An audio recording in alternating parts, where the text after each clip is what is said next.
Taib. Bismillahirrahmanirrahim.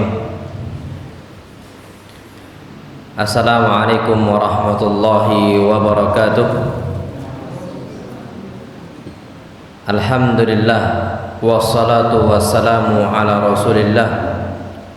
Hayyakumullah wa bayyakum wa saddadanillah wa iyyakum al khairi wal huda mahayyina wa as'aluhu bimannihi wa karamihi ay yaj'alani wa iyyakum min ahli al-ilmi wal qur'ani tadabbura wa fikha innahu ala kulli syai'in qadir wa bil ijabati jadir.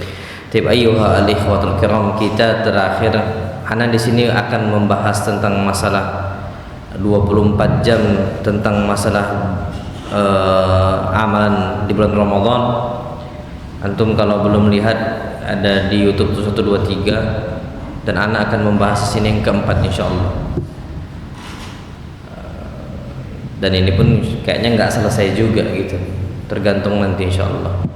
Taib. Ana sudah bahas tentang masalah buka puasa. Kita lanjutkan di sini amal berikutnya setelah buka puasa. Kalau masih mendengarkan suara adzan berkumandang, tetap menjawab adzannya. Kenapa Nabi kita Muhammad sallallahu alaihi wasallam bersabda, "Idza sami'tumul muadzin faqulu mithla ma yaqul." Kalau kalian mendengarkan azan berkumandang, maka ucapkanlah persis sebagaimana diucapkan oleh siapa? Muadzin. Persis. Taib. Kemudian kita berangkat ke masjid. Kalau kita seandainya makan di rumah, ya kita berarti berangkat di masjid. Tapi kalau makan bareng-bareng, ya sudah langsung masuk ke masjid. Kita kerjakan sholat sunnah qabliyah maghrib. Inilah kadang-kadang orang itu tidak memberikan jeda antara adzan maghrib dengan iqamat. Di banyak masjid awam, kapan adzan maghrib berkumandang, la ilaha illallah, langsung apa? Qomat. Padahal Nabi kita Muhammad SAW perintahkan kita untuk sholat sunnah qabliyah sebelum maghrib. Beliau bersabda dalam hadis yang sahih, "Shallu qablal maghribi rak'ataini." Sholatlah kalian sebelum maghrib berapa rakaat? 2. Nabi ulangi lagi, "Shallu ba'dal maghrib rak'ataini." Shallu qabla al-maghrib raka'ataini. Salatlah kalian sebelum maghrib 2 rakaat lagi. Diucapkan Nabi berapa kali? 2 kali. Tapi beliau mengatakan liman sya, untuk yang mau berusaha salat sunnah apa? Qabliyah. Jadi hukumnya tidak wajib, tapi sunnah. Nah, taib, habis salat maghrib, setelahnya kita salat ba'diyah. Inilah kata para ulama, sholat ba'diyah ini namanya sholat sunnah rawatib, yang masuk dalam hadis Nabi, barang siapa yang sholat 12 rakaat sehari semalam, masuk diantaranya 2 rakaat habis apa? Maghrib. Itu disebutkan oleh Ibnu Umar juga, mengatakan ya kebiasaan Nabi sholat raka'ataini ba'dal maghrib. Beliau sholat 2 rakaat habis maghrib. Namullahu a'lam bissawab. Taib. Habis maghrib apa yang dikerjakan? Wallahu a'lam, termasuk yang disunnahkan membaca zikir suri. Khilaf para ulama. Zikir suri itu kapan sih dimulai? Apakah ba'dal asar atau ba'dal maghrib? Karena masa di sini itu sebenarnya dimulai dari jam-jam 2 siang, ba'da zuhur itu sudah masuk apa? Masa sebenarnya. Tapi Masya Allah tabarakallah rahman, malam pun masuk masa. Masa itu kan kalau kita tahu apa? Bukan masak-masak loh ya. Masaun, apa arti masaun? Sore. Kalau antum belajar bahasa Arab, nggak tahu kalau di Durusul Lughah. Kalau kami di Al-Arabiyah di Nasyi'in itu semisal jam 8 malam, thaminah, masaan. Jam 5 malam, enggak ngomongnya lailan, tapi apa? Masaan. Kenapa sebagian para ulama mengatakan masa zikir sore dimulai itu ba'dal maghrib? Kenapa? Pembeda antara pagi ke siang sampai penutup dimulai lagi malam ba'dal maghrib. Makanya termasuk sebagian para ulama mengatakan mulainya zikir sore itu ba'dal maghrib. Tapi Allah alam, ana lebih condong ke ba'dal asar. Tapi pun kata Syekh bin Baz dikerjakan ba'dal maghrib boleh, ba'dal isya boleh, tapi kalau bisa ba'dal asar. Tapi sebagian para ulama mengatakan ba'dal maghrib. Jadi kalau kita belum zikir pagi sore, di waktu sore kita bisa kerjakan di waktu apa? Maghrib. Wallahu alam. Taib. Kemudian yang perlu kita ketahui, ketika kita buka puasa, setelahnya itu kan biasanya ada apa? Makanan. Masih ada tersisa makanan. Makan lagi dan tidak perlu dibandingkan dengan makanan yang di masjid. Biasanya kan kalau kita makan di rumah, istri semisal masak apa? Gorengan. Berangkat ke masjid, di masjid ada apa? Gorengan. Kita ngomong lebih enak di masjid gorengannya. Di sini disebutkan tidak boleh seperti itu. Karena Nabi SAW tidak pernah mencela makanan yang ada. Ketika itu Masya Allah, Nabi SAW tidak ada makanan yang bisa dimakan kecuali satu, al-khal, cuka. Bukan cuka pempek. Cuka apa itu namanya? Cuka untuk bumbu penyedap saja. Cuman ada itu. Apa kata Nabi kita Muhammad SAW? Ni'mal udum al-khal, sebaik-baik makanan apa? Khal, penyedap tadi, cuka. Apa yang ada? Kata para ulama, makanan terbaik bukan khal aslinya. Banyak tamr. Ini banyak keutamaan. Tapi Nabi ucapkan itu konteksnya dalam kondisi yang ada ketika itu cuman apa? Al-khal, cuka itu. Makanya kalau seandainya yang di rumah itu cuman adanya pempek, kalau pempek bukan cuman adanya, istimewa itu. Cuman adanya apa semisal ya kecil-kecilan lah. Itu dikasih ke istri kita ucapkan Masya Allah. Dikasih tempe, sebaik-baik makanan adalah tempe. Sebaik-baik makanan adalah apa? Tempe. Kita bisa ucapkan hal yang sama dengan Nabi kita Muhammad SAW. Jadi tidak perlu, karena kadang-kadang biasanya di masjid itu kapan zen, ya zen, mie ayam, nanti ada bakso, nanti ada martabak, nanti ada apa. Di rumah seadanya. Karena kondisi kita mungkin lagi sulit dan sebagainya. Dan Nabi SAW tidak pernah. Makanya disebutkan oleh Abu Hurairah, beliau berkata, ma'aban Nabi sallallahu alaihi wasallam ta'aman qattu. Nabi tidak pernah mencela satupun makanan. Ini penting loh, sahur dihidangkan sama istri apa, syukuri. Jangan dicela. Hatta cuman mie instan. Ma'aban Nabi sallallahu alaihi wasallam, Nabi enggak pernah mencela. Apa yang ada sudah dikasih mie instan, ya sudah, sebaik-baik makan adalah mie instan, sudah, menghibur diri, tasliyah namanya. Sama seperti Nabi ketika itu menghibur dalam kondisi sebaik-baik makanan adalah apa? Cuka, karena yang ada cuma cuka. Sampai seperti itu sallallahu alaihi wasallam untuk menghargai orang yang telah memberikan makan untuk beliau. Ini istahahu akalahu. Kalau Nabi mau, Nabi makan. Itu berusaha menjaga perasaan orang yang masak. Nah itu kalau seandainya kita dapat kondisi hal tersebut, wallahu alam bissawab. Taib. Masuklah waktu Isya. Masuk waktu apa? Isya. Apa yang kita kerjakan ketika menjelang waktu Isya? Pertama, mempersiapkan sholat Isya dan tarawih. Wudunya dari mana?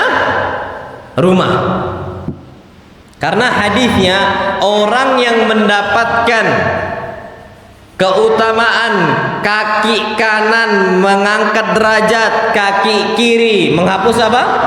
Dosa. Itu untuk orang sholat jamaahnya wudhu di mana? Rumah. Man tawadda'a fa ahsanal wudu, kata Nabi. Barang siapa yang berwudu dan dia sempurnakan wudunya, kemudian dia berangkat ke masjid, maka setiap langkahnya itu mengangkat derajat dan menghapuskan apa? Dosa.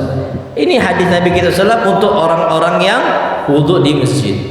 Kalau rumahnya dekat, jangan naik motor, tapi jalan kaki. Karena ingat, tidak ada pahala langkah kaki untuk orang naik motor, walaupun berputarnya 1000 kali putaran. Nggak dihitung apa? Pahala langkah kaki. Ingat, karena di zaman Nabi juga ada kuda, kendaraan kuda itu. Kalau seandainya dikatakan setiap putaran roda ban mendapatkan mengangkat derajat, menghilangkan apa? Dosa. Loh, enak yang naik kuda, yang kanan 2 kakinya, yang kiri 2, lebih double. Ternyata Nabi nggak masukkan itu sallallahu alaihi wasallam. Makanya kita ingatkan, kalau rumah dekat sini cukup apa? Jalan kaki. Itu dia sunnahnya sebelum kita berangkat. Taib. Kemudian yang perlu kita perhatikan, kita pakai wewangian. Pakai apa? Minyak wangi. Allah Subhanahu wa taala berfirman, "Khudhu zinatakum 'inda kulli masjid." Ambillah perhiasan kalian ketika hendak berangkat ke masjid. Perhiasan, sebaik-baik perhiasan dunia itu 2.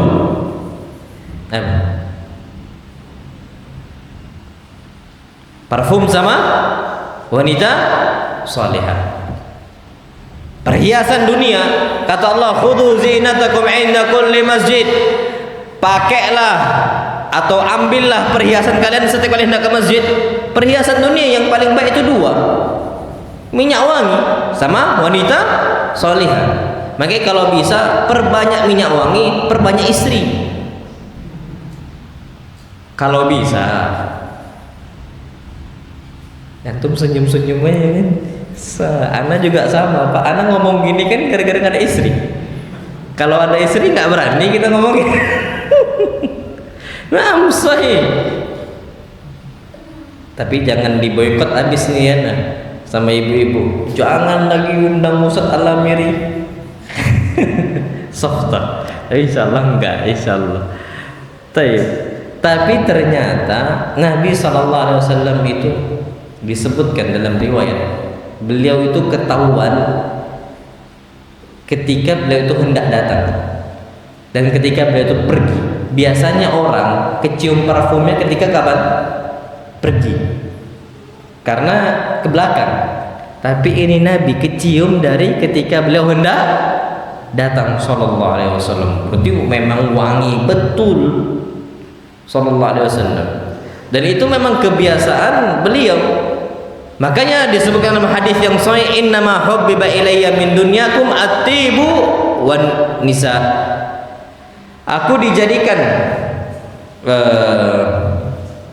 mencintai urusan kalian, perkara dunia kalian itu 2, at-tib minyak wangi sama an-nisa. An-nisa ini wanita. Dan Nabi mengatakan khairu mata'id dunya al-mar'atus salihah. Sebaik-baik perhiasan dunia itu apa? Al-mar'atus salihah. Nah, jadi berangkat ke masjid sholat tarawih. Taib, kalau bisa jangan sendiri. Bawa siapa? Istri. Salat tarawih usahakan bawa istri. Istri lebih afdal salatnya di mana? Masjid. Khilaf para ulama, tapi Syekh Albani rahimahullah dan ana condong kepada pendapat beliau bahwasanya salat wanita untuk tarawih lebih afdal di mana? Masjid. Bahkan kata Syekh Ibnu Utsaimin rahimahullah, apalagi kondisinya kalau seandainya wanita di masjid lebih semangat tarawihnya, bawa ke masjid lebih afdal. Mana dalilnya? Mana dalilnya? Ad-dalil. Nabi kita Muhammad sallallahu alaihi wasallam bersabda, "Afdalu salatil mar'i fi baitihi ila al-maktubah." Sebaik-baik salat laki-laki itu di mana? Bukan masjid, rumah, kecuali salat yang wajib, kecuali salat yang fardu. Kenapa Nabi ngomong gitu? Karena salat wajib cuman 5, salat sunnah banyak. Makanya Nabi katakan sebaik-baik salat laki-laki di mana? Rumah. Maksudnya salat di rumah, kecuali yang salat wajib cuman 5 kan? Nah, selainnya di mana? Rumah. Ternyata salat tarawih wajib atau sunnah? Salat tarawih wajib atau sunnah? Sunnah. Sepakat para ulama tarawih hukumnya sunnah. Kenapa di masjid? Ini pengkhususan seperti sholat id. Wanita afdolnya di mana sholatnya? Di rumah, di kamarnya. Sholat id dikeluarkan. Sholat id dikeluarkan, berangkat keluar. Padahal para ulama ada mengatakan sholat id wajib, tapi juga ada para ulama mengatakan sholat id apa? Sunnah. Ternyata wanita diperintahkan untuk keluar, persis kayak tarawih. Makanya kata Ali ibn Abi Thalib, kuntu imaman, aku ini menjadi imam untuk para wanita. Kata siapa? Ali bin Abi Thalib. Yang laki-lakinya ada imamnya, yang wanita ketika itu yang ditunjuk jadi imam Ali bin Abi Thalib.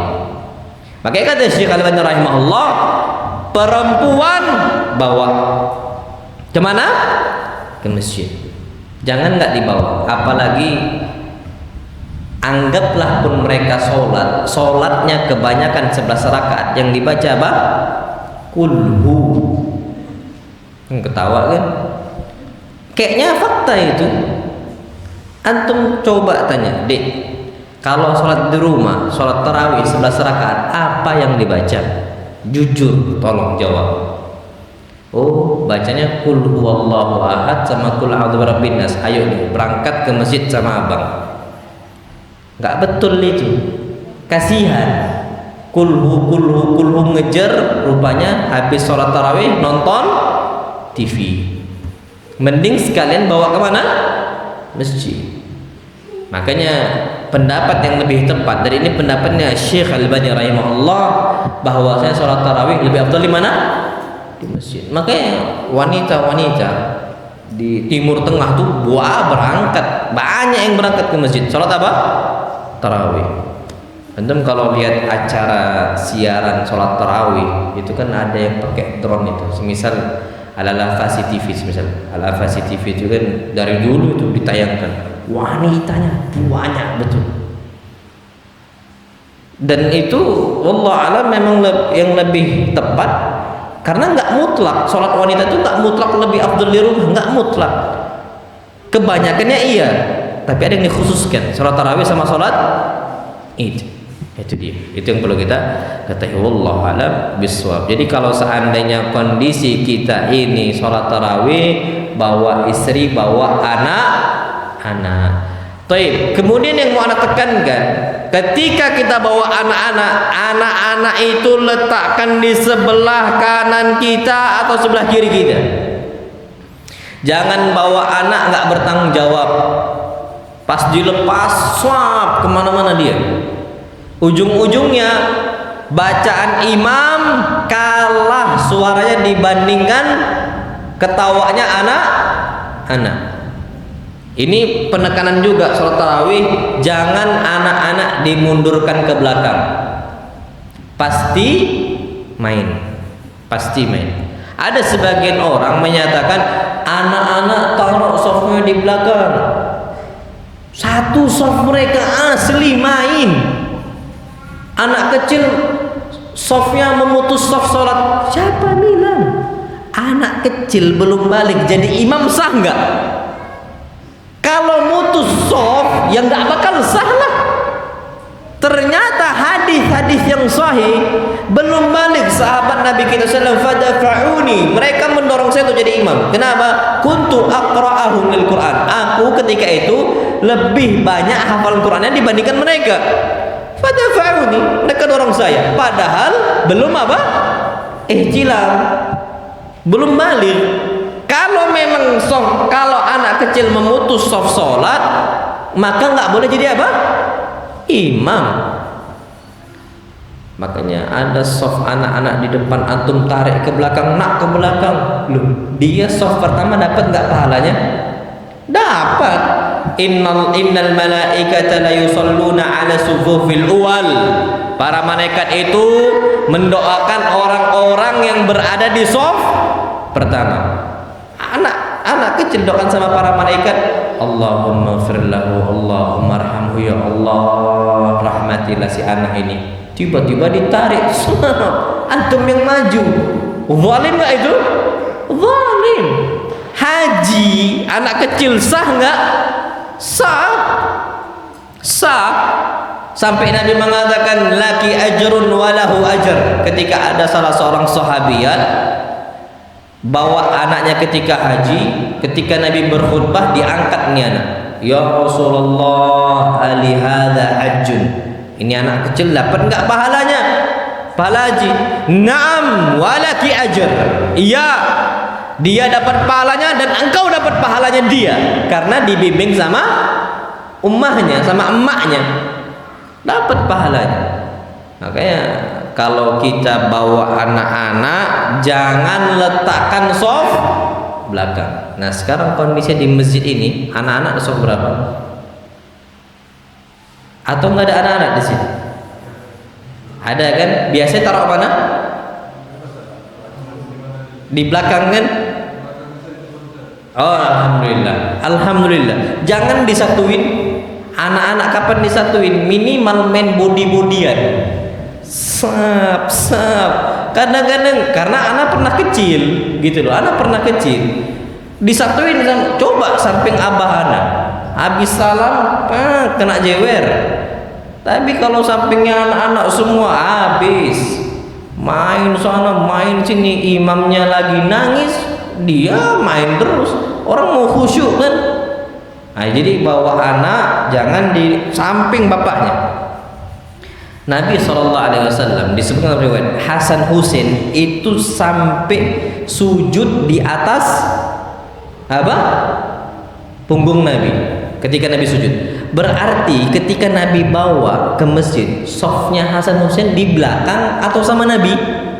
Sama Nabi, nggak dilepas di belakang, di samping Nabi. Padahal Nabi imam. Loh, kalau imam belakang semua di belakang, sampingnya ada orang, softnya gitu nggak? Atau Hasan Husain harusnya di belakang? Harusnya di belakang. Cuman gara-gara anak kecil untuk dipantau diletakkan sebelah Nabi SAW. Umamah digendong sama Nabi. Umamah digendong sama Nabi. Nabi jadi imam nggak diletakkan di belakang, enggak. Cucu Nabi kita Muhammad Sallallahu Alaihi Wasallam. Itu kondisi yang perlu kita perhatikan. Sekarang kondisi anak-anak ini main di masjid sebenarnya gara-gara kita yang ngasih fasilitas itu untuk mereka. Apalagi kalau udah tarawih, oh ya Allah, kadang-kadang anak-anak ini di masjid-masjid orang awam nggak diperhatikan lagi. Ini anak siapa ini? Nggak ada yang ngaku, diem semua, ribut, sampai bingung kan. Pernah ada guru kami waktu di SCDI, ada satu anak ributnya, nggak ada bapaknya. Irbitu fil imad, itu anak tuh ikat di dinding. Ya kalau ada bapaknya ambil. Sampai kayak gitu. Berarti malu nggak dia? Malu, harusnya dia letakkan samping itu. Berarti dia tahu itu salah. Sana. Pernah kondisi ada anak jamaah lah. Kapan sujud kita? Insya Allah setiap kepala yang di bawah dia dipijaknya. Cepat. cepat. Itu sampai banyak orang-orang ikhwan-ikhwan ngeluh, Ustaz tolong sampaikan ke jemaah anak itu dijaga. Disepaknya kepala orang, apa nggak terganggu? Ini kejadian. Makanya anak ingatkan, setiap tarawih anak ingatkan, kalau antum bawa anak, contoh Nabi bawa anak. Nabi bawa anak selalu diletakkan di sebelah Nabi kita Muhammad sallallahu alaihi wasallam, enggak dibebaskan berkeliaran, enggak. Jadi masjid ini rumah Allah, gampangnya gini. Kita di rumah kawan, anak sana sini, marah nggak kita sama anak kita? Nak jangan, nak sini duduk, kan begitu. Loh, ini rumah siapa? Allah. Kenapa nggak kita terapkan hal yang sama untuk kita? Kenapa marah anak kita ribut sana, lari sana di rumah orang? Kita menghormati pemilik rumah. Kenapa nggak kita terapkan hal yang sama, ta'zim baitillah, menghormati rumah Allah? Nak jangan, nak sini, ini rumah Allah, sopan sama Allah. Kenapa nggak kita ajarkan? Ana alhamdulillah punya anak tidak pernah ribut, Pak. Kalau ribut ana marahin. Jarang, nggak pernah, jarang, Pak. Kalau udah jamaah tuh bisa dia gabung sama jamaah yang lain. Karena ana bawa dari kecil dulu, ana letakkan sebelah. Kapan ribut, ana marahin, ana selintik, tak tangannya. Jangan ribut. Ana selintik. Biasa. Tapi akhirnya terbiasa sampai besar, ya sudah. Anak keluar kemana, pernah anak tarawih di luar, dia gabung sendiri sama jamaah yang lain. Gabung, diem, dia nggak ada ikut sana ikut sini. Anak tanya, kalau dia main marah anak.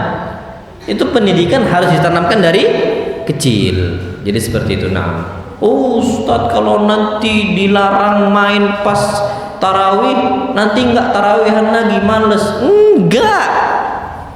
Yakin anak itu pengen keluar rumah, itu pengen. Walaupun nggak main, yang penting ngikut gitu loh, keluar rumah. Apalagi pas tarawih, tahu dia taat kok. Cuman kadang-kadang kita ini ditakut-takuti sama syaitan, nanti ini. Akhirnya nggak amar ma'ruf nahi mungkar. Antum tahu kan pendidikan zaman kita sekarang, nggak boleh ngomong jangan ke anak. Loh gimana? Luqman nasihatin anaknya, mengucapkan jangan, la tusyrik billah, jangan berbuat syirik. Sekarang takut, nanti kalau ngomong jangan ke anak nanti gini, nanti gini. Aduh. Jadi mau ngomong apa? Anak ribut, nak jangan ribut, apa ngomongnya? Susah kan? Padahal dalam Islam amar ma'ruf nahi mungkar. Kita memerintahkan kesyirikan, mau nggak mau kita bahas. Kita memerintahkan tauhid, mau nggak mau melarang apa? Kesyirikan. Kita memerintahkan sunnah Nabi, mau nggak mau melarang apa? Bidah. Kita memerintahkan berbakti sama orang tua, mau nggak mau melarang apa? Durhaka, kan gitu. Nggak bisa sepaket amar ma'ruf, nahi mungkarnya nggak dikerjakan. Ada anak dulu punya sahib. Dulu kakak atas anak namanya amar ma'ruf. Kata Ustaz Agus, kurang nama antum, jangan amar ma'ruf toh, amar ma'ruf nahi mungkar gitu.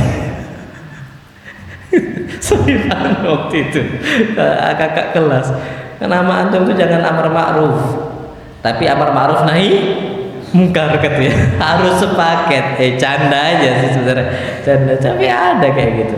Itulah kondisi kita ini, harus memperhatikan kapan masuk tarawih. Ingat tadi adabnya, anak kita letakkan di sebelah kanan. Anak perempuan boleh ikut emaknya haid, kita bawa anak kita.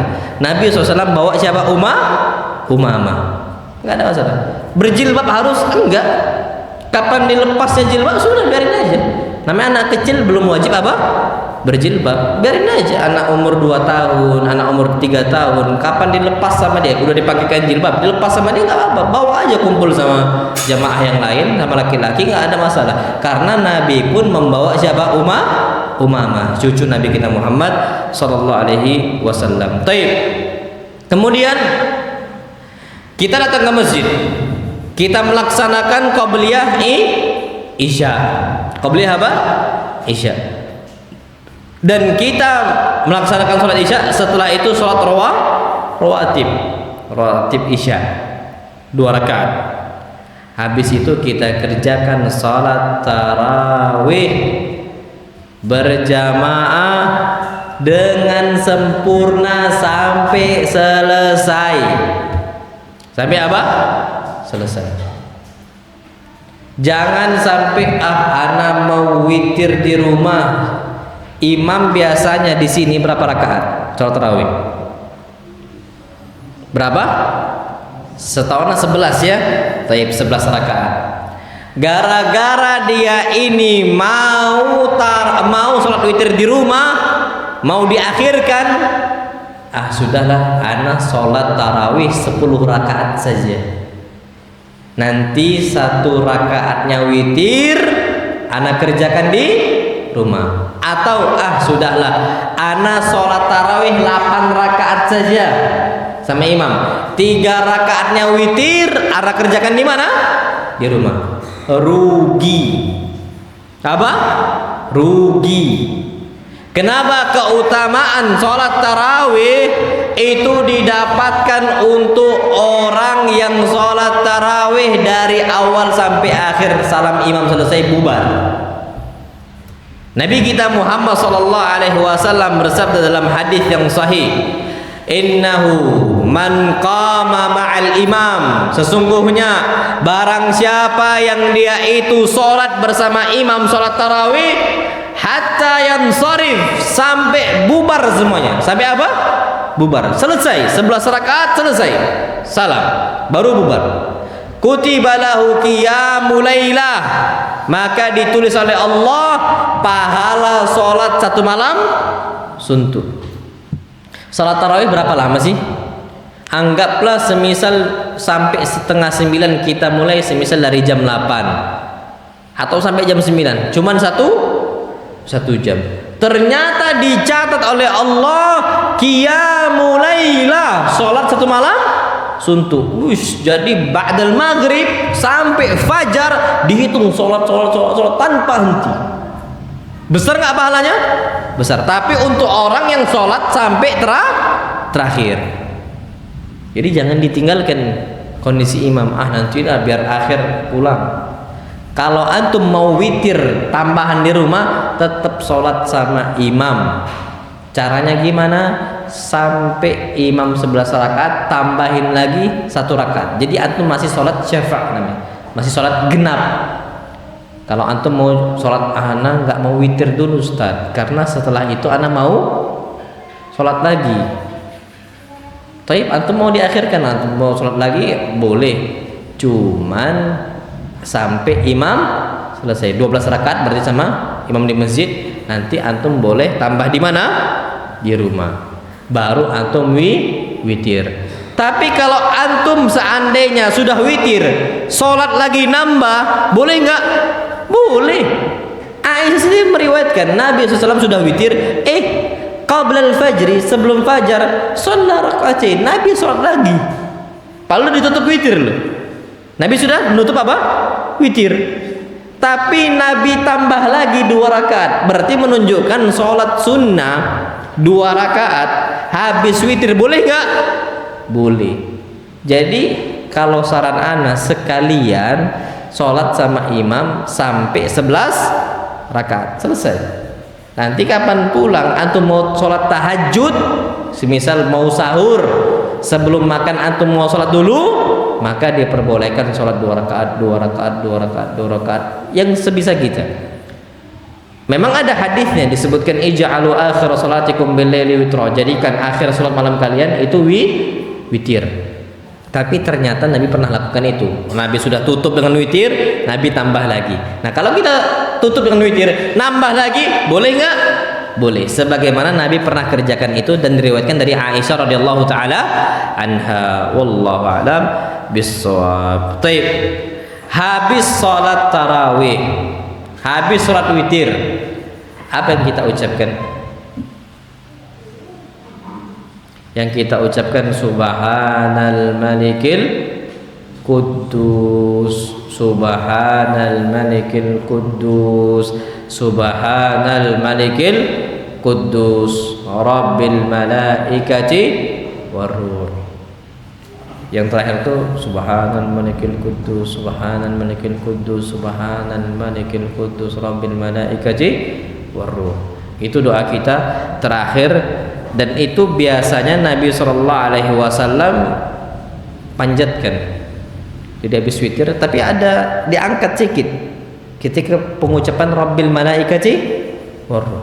Disebutkan dalam hadis Ubay bin Ka'ab, beliau mengatakan salat sunnah witir Nabi SAW, fa idza sallam, kalau Nabi sudah salam di salat witir beliau, qala, Nabi mengucapkan subhanal malikil quddus thalatha marrat. Berapa kali? 3 kali.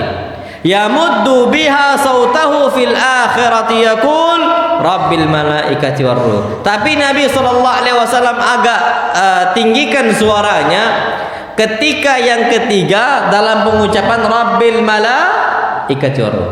Jadi assalamualaikum warahmatullahi, assalamualaikum warahmatullahi, subhanal malikul quddus, subhanal malikul quddus, subhanal malikul quddus rabbil malaikati waruh. Itu yang kita ucapkan selesai sholat apa? Witir kita.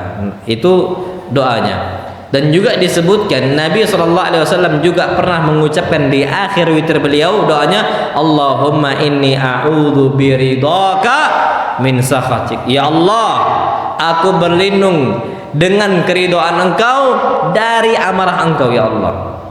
Wa bi mu'afatika min 'uqubatik. Dan aku berlindung dengan rasa maaf Engkau ya Allah, dengan pemaafan Engkau dari hukuman Engkau ya Allah. Itu doa yang kita ucapkan, wa a'udzubika minka la uhsi thana'an 'alaika anta kama asnaita 'ala nafsik. Itu diucapkan habis apa? Witir. Wallahu a'lam bissawab. Aktivitas menjelang tidur habis tarawihan, apa yang kita kerjakan? Tadarus Quran. Tadarus apa? Quran. Jadi habis kita itu sholat tarawih, kalau bisa sebelum tidur tadarus Quran dulu, karena mengejar target apa? Khatam. Karena Nabi perintahkan iqra'ul Quran fi syahrin, khatamkan Al-Quran dalam tempo 1 bulan. 1 Ramadan target kita selesai apa? Al-Quran Al-Karim, khatam. Maka tadarus Al-Quran. Tadarus Al-Quran ini yang perlu kita ingat, tidak perlu wajib rame-rame. Sendiri pun boleh, sendiri-sendiri boleh. Kalau antum mau rame biar semangat juga boleh. Yang penting jangan ada rokoknya. Ini anak pernah di masjid tadarus Quran, anak dapeti tadarus Quran, lingkerlah mereka ini, di tengahnya ada asbak rokok. Oh, pantas nggak tidur orang ini. Kuat sama apa? Rokok plus kopi pula. Jadi sudah, Anda nggak tahu, malaikat itu nggak bakal datang walaupun yang dibacain apa? Al-Quran. Bau rokok kok. Lah bau bawang aja malaikat nggak mau deket. Bau bawang. Nabi SAW mengatakan, man akala thawma awil basala fala man akala thawma awil basala fala yaqrabanna masjidana. Barang siapa yang makan bawang merah, bawang putih, bawang bombay, bawang-bawangan terserah, fala yaqrabanna masjidana, jangan dekati masjid kami. Itu makan apa? Bawang. Kenapa? Fa innal malaikata tata'adza mimma yata'adza minhu banu Adam. Karena malaikat itu terganggu dengan sebuah bau yang Bani Adam pun nggak tahan. Itu bawang loh ya. Ini bau apa? Rokok. Ana pernah sholat samping orang bau rokok, ampun, batal, nggak tahan. Pas sujud pula, sujud tuh aromanya tuh mantul. Kan dia subhana rabbiyal a'la, kecium. Makanya orang yang merokok sambil merokok tadarus Quran, malaikat nggak bakal dekat. Yang dekat siapa? Syaitan. Oh kan masjid nggak ada syaitan lah. Nabi ikat syaitan di masjid gara-gara ganggu Nabi sholat. Nabi Allah tidak mencegah syaitan untuk berada di masjid. Allah kasih kesempatan. Hikmahnya apa? Untuk mengganggu orang sedang sholat. Makanya kita sholat jamaah, jangan dikira nggak ada syaitannya. Makanya doa kita masuk masjid apa? A'udzu billahil azim biwajhil karim wa sultanil qadim minasyaitonir rajim, kan gitu. Aku berlindung pada Allah dengan zat yang maha besar minasyaitonir rajim, dari syaitan. Jadi antum masuk masjid jangan dikira nggak ada syaitan, ada. Nabi lagi sholat diganggu sampai Nabi piting itu jinnya, syaitannya, Nabi ikat. Apa ketika itu tala'aba bihi as-sibyan fil Madinah, anak-anak Madinah itu gangguin syaitan itu yang diikat. Kasihan Nabi SAW sama jin itu dibebaskan, hilang dia baru. Jadi kalau jin kapan sudah nampak diikat, sudah antum tangkap, nggak bisa hilang dia, nggak bisa apa ngilang. Antum tangkap nggak bisa ngilang. Macam orang gila. Orang gila itu sebenarnya alamnya dibawa sama alam setan, nggak bisa keluar. Sampai kapan? Sampai dia keluar sendiri dari alam itu, dibantu dengan ruqyah. Makanya antum kalau sudah ngeruqyah orang, coba tanyakan apa kondisi mereka ketika diruqyah. Pernah kondisi anak serasa anak duduk di sebuah bangunan tertutup macam penjara, anak nggak bisa keluar, kata dia. Jadi dia nggak bisa keluar. Sama jin yang masuk ke alamnya manusia, dia kapan sudah diikat nggak bisa keluar. Oke, kalau ada pocong jangan kabur, ikat ke wae. Iya, antum ditakut-takutin sama apa, tangkap nggak bisa kabur dia. Yang penting diikat, nggak bisa keluar dia. Jadi pelajaran juga, sebagaimana pernah terjadi di zaman Nabi kita Muhammad SAW. Nah kalau kita lihat pocong kita yang lari. Kalau di zaman Nabi ada syaitan ghulnya, ada jinnya apa, ditangkap sama Nabi kita SAW. Jadi pelajaran dulu. Ana pernah, antum tahu kualitas akidah umat Islam saat ini. Ana ngeruqyah di masjid pondok. Malamnya apa yang terjadi? Anak-anak kencing di jendela asrama. Berarti apa? Penakut. Gimana mungkin mau nangkap syaitan? Kalau nggak lihat aja udah takut. Makanya sejak itu ana marahin santri yang masih kencing di jendela asrama, ustaz hukum. Rupanya nggak ada lagi yang kencing di jendela, tapi ke WC masjid bareng-bareng jamaah, udah kayak sholat aja berjamaah, rame-rame. Itu kejadian dulu. Sekarang udah para pemberani, sekarang pendekar mereka. Dulu penakut. Itu terjadi. Namun Allah misalnya ini isya, kita isya dulu. Fadhil. Adzan.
Taib.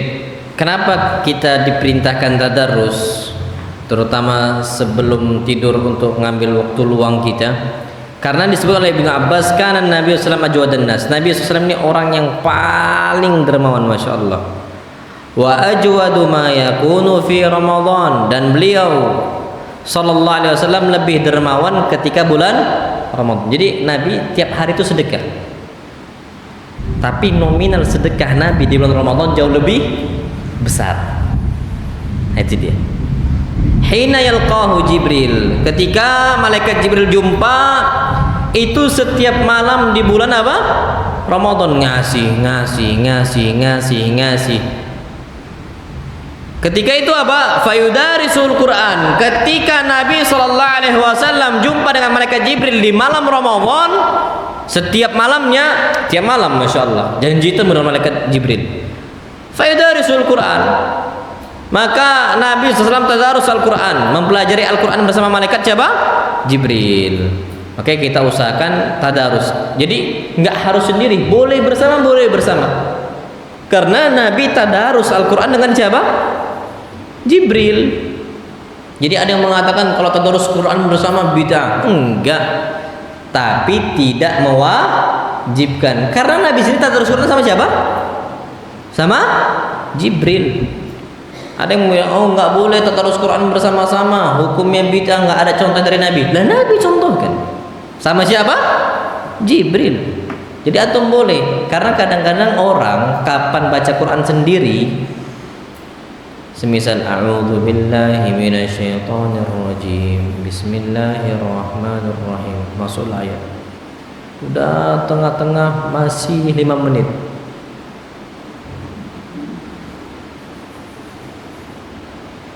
Itu kalau sendirian. Kapan sama kawan diselintiknya, akhi bangun, kan enak, segar. Minimal malu ngantuk itu. Kalau rame. Tapi kalau sendiri, insya Allah pantat itu nggak akan bertahan lama. Pengen cepet apa? Pulang. Iya, aduh udahlah ngantuk lah, pulang. Pas pulang ke rumah, masuk rumah seger. Di masjid 5 watt, nyampe rumah 50 watt. Wih, seger. Disuruh tidur sama istri, bang besok kita sahur. Nggak bisa tidur abang dek. Waduh, di masjid tadi apa? Tidur. Makanya kalau mau tadarus Quran itu kencang, maka kita itu bisa berjamaah gitu. Sebagaimana Nabi SAW bersama siapa? Malaikat Jibril. Lebih asyik juga. Oke, kalau santri halaqah Quran itu lebih nyaman. Lah, halaqah Quran bareng-bareng aja ada yang tidur kok. Tanya aja santri.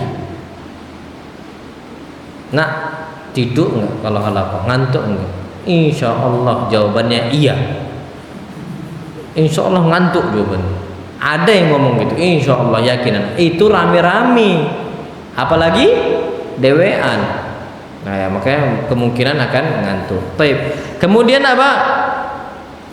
Anak ini ada janji temu Pak sama Ustadz di pondok. Kayaknya anak nggak bisa lama-lama di sini. Insya Allah anak akan ada kajian lagi ini. Anak akan sambung. Nanti ada tabelnya. Nanti anak keterap di grup juga. Tabel cara khatamin Quran. Kalau antum mau ya, anak kasih di grup. Nanti anak kasih insya Allah cara-caranya di sini juga ada. Terus juga tentang masalah etikaf belum kebahas. Nanti insya Allah anak akan bahas di kesempatan yang lain. Insya Allah masih ada. Nah hari Senin insya Allah anak tuntaskan. Jadi ada 5 sesi insya Allah. Nanti di grup juga akan anak sampaikan. Tapi mungkin ada yang antum belum masuk di grup, ya minta tolong aja sama antum, minta nomor sama anak boleh. Untuk antum minta sama ikhwan. Minta nomor misal Ustaz Amiri gitu, minta aja. Nanti anak akan masukkan ke dalam apa? Grup. Jadi seperti itu. Kurang lebih anak maaf. Wassallallahu Nabi Muhammad. Subhanakallah. Nggak ada tanya jawab Pak ya? Anak ada janji itu musuhnya. Subhanakallahumma bihamdika asyhadu an la ilaha illa anta astaghfiruka wa atubu ilaik. Assalamualaikum warahmatullahi wabarakatuh. Yang sesi 1 Pak sampai ke 4 insya Allah besok ada. Subuh ini udah sesi keempat. Insya Allah ada terus insya Allah.